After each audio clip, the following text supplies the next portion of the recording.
Alhamdulillah, ahlan wa sahlan, ahlan wa sahlan. Sadar wakaf.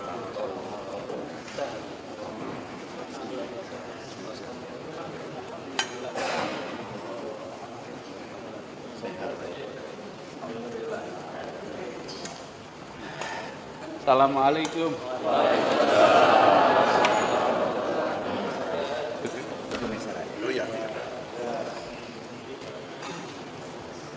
Menyanyikan lagu kebangsaan PSD silakan.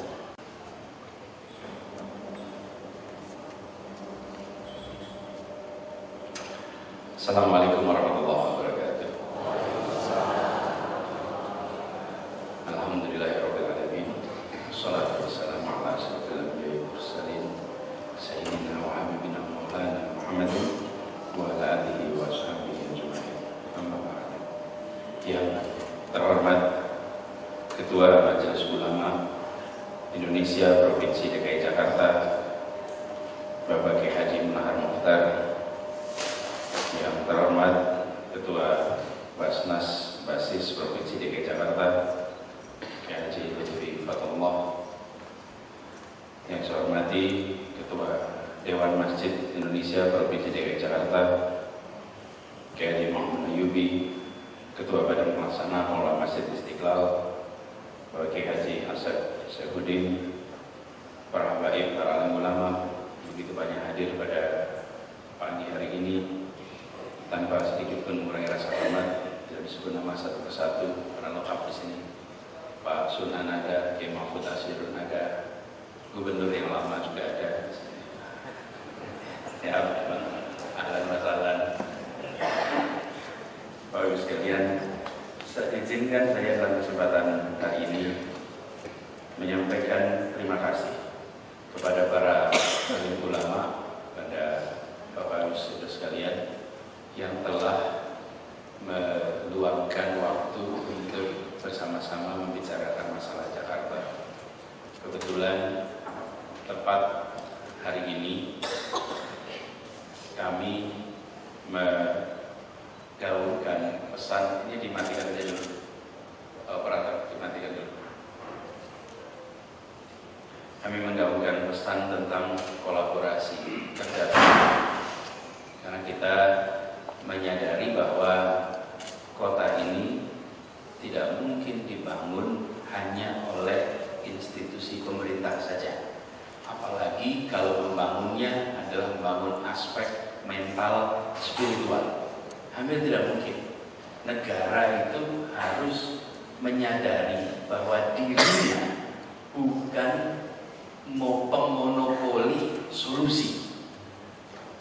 Masalah yang ada di kota ini, penyelesaiannya tidak selalu datang dari tangan negara. Justru seringkali penyelesaian itu datang dari tangan masyarakat. Nah, ini kami gaungkan dari awal ketika kami bertugas di Jakarta.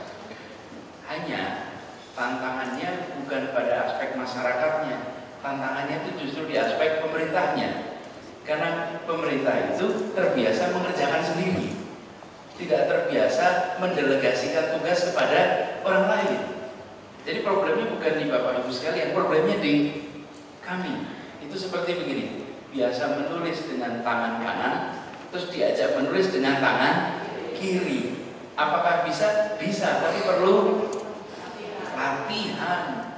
Alhamdulillah kita sudah jalani selama hampir 2 tahun ini, kita berlatih menggunakan tangan kiri. Bukan dalam artian negatif, tapi dalam artian melatih untuk menggunakan cara yang berbeda. Dan kita lakukan ini semua adalah tujuannya untuk selamat datang Kiai Mamun. Alhamdulillah.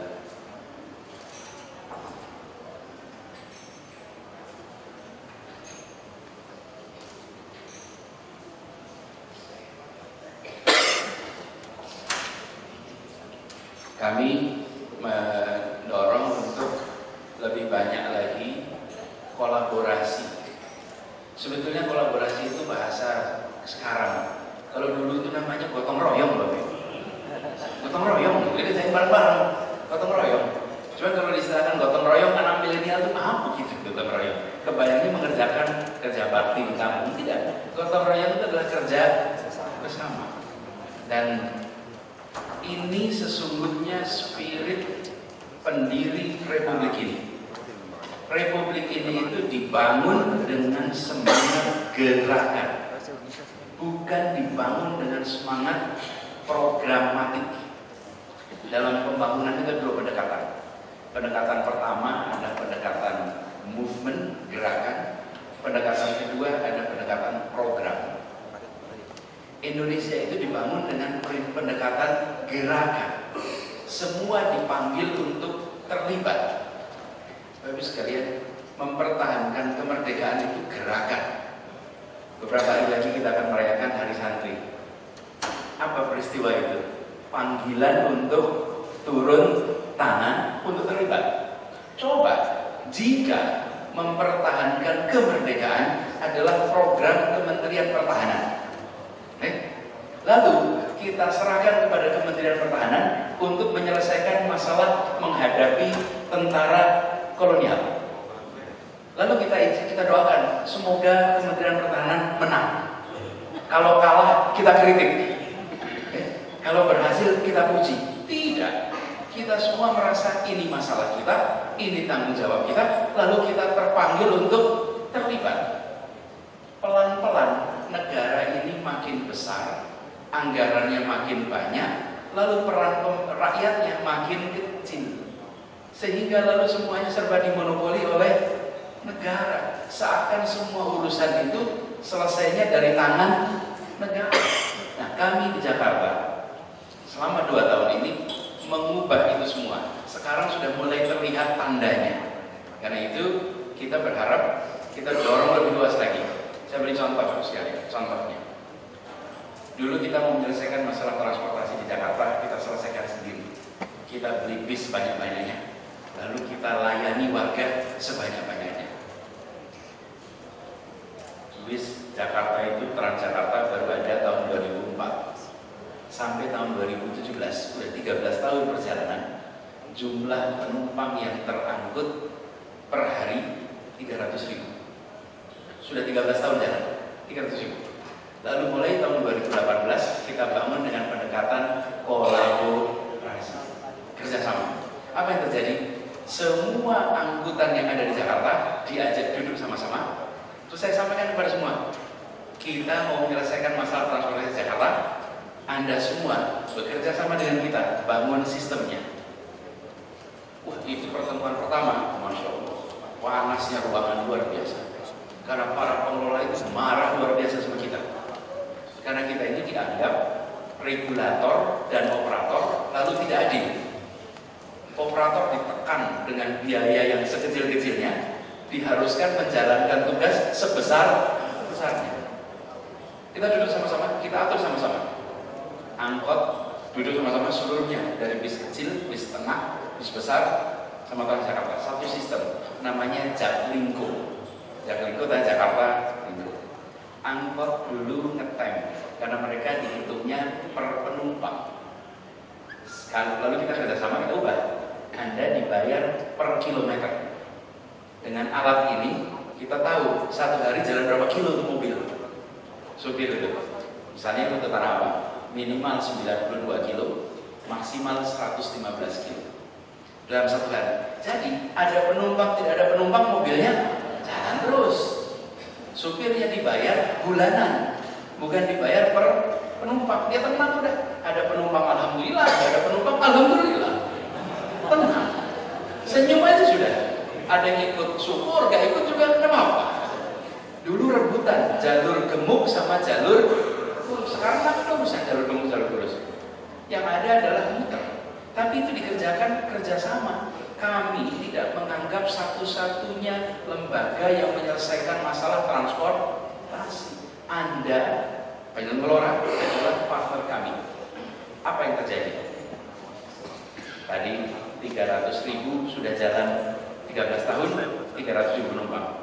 Berjalan 2 tahun, meningkat menjadi 640.000 penumpang. Naiknya 2 kali lipat, drastis.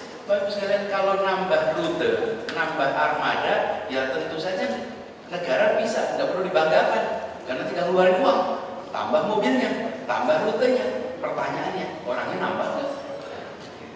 Kalau orangnya tambah, artinya warga memilih naik kendaraan umum, bukan naik kendaraan pribadi.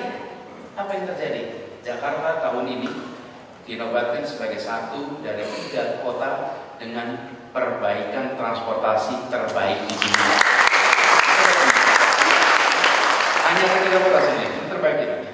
Dan tingkat kemacetan kita yang dulu nomor 4, sekarang kita turun nomor 7. Insya Allah nanti keluar dari 10 besar. Biasanya pengen 10 besar kan? Kalau ini kita keluar. Ini contoh kolaborasi. Apakah di situ? Tidak. Penataan kampung. Ada lebih dari 100 kampung yang hari ditata. Apakah negara datang memberitahu harus begini, harus begini? Tidak. Kami datang dengan rencana awal supaya ada bahannya, didampingi dengan ahli penataan ruang kampung, diiringi dengan fasilitator yang menjadi mediator semua, dan warga setempat. 4 pihak ini berunding sama-sama mengatur tata kampungnya. Jadi masyarakat itu dilibatkan bukan hanya perencanaan tapi sampai eksekusi. Yang terkait Idul Adha kemarin kurban sama, kita potong kambing, potong sapi, potong kambing, kemudian kita undang hotel-hotel berbintang untuk mau menjadi yang memasak. Karena biasanya hotel berbintang dimakan di tempat yang berbintang pula. Sekarang disampaikan masakan juru masak hotel bintang 5 dirasakan oleh kaum duafa di kampung-kampung. Kita tidak bayar, kita bekerja bersama. Dan yang menarik, jadi manajer hotel Borobudur itu beberapa hari sesudahnya datang ke sini. Dia menceritakan para pimpinan-pimpinan hotel bintang 5 iri, kenapa tidak diajak? Sesungguhnya semua diajak, cuman kan kita tidak mau mewajibkan. Bisa gubernur tulis surat, wajib semua hotel terlibat. Apa kalau wajib? Kalau wajib itu bahagianya jika melanggar, karena wajib. Alhamdulillah sukses kami nggak ikut. Kalau sekarang Anda yang terlibat, Anda yang bangga, Anda yang bersyukur. Akhirnya sekarang semua mau ikut dalam program ini untuk bangga. Jadi boleh ditayangkan slide-nya. Jadi pendekatan ini kita ingin digunakan untuk menyelesaikan hampir semua masalah. Ada hal yang tidak boleh kolaborasi. Penegakan hukum itu bagian kami. Tidak mungkin penegakan hukum kolaborasi. Tapi dalam kesejahteraan masyarakat, perekonomian kita bisa kolaborasi. Jadi, kami sekalian saya hormati, ini evolusi kota, baik. Jadi saya berkali-kali garis bawahi, membangun kota itu harus ada gagasannya, diturunkan dalam bentuk narasi, baru karya. Bahaya kalau kita hanya bekerja saja, kerja, karya, itu tidak ada gagasannya, tidak ada narasinya, hilang di tengah jalan mungkin. Karena itu kita harus rumuskan apa gagasannya. Oh hilang. Coba dikembalikan. Ini pakai pakai TV, coba dibuka langsung aja. Ini deh. Jadi kota istilahnya fase pertumbuhannya City 1,0, 2,0, 3,0 dan 4,0. Dulu kota itu kami sebagai administrator, masyarakat tidak lebih dari penghuni. Lalu kita berubah, bertambah menjadi penyedia jasa. Kita sering mengistilahkan pelayan masyarakat. Masyarakat sebagai konsumen biasanya senang di sini nih. Jakarta selama ini kepengen di sini. Buktinya kita contohnya paling nyata. Kita buat pasukan pembersih PPSU seluruh Jakarta.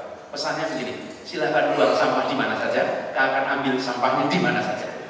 Ya, warga itu tidak usah diatur mau buang sampah di mana, dipisah, tidak usah.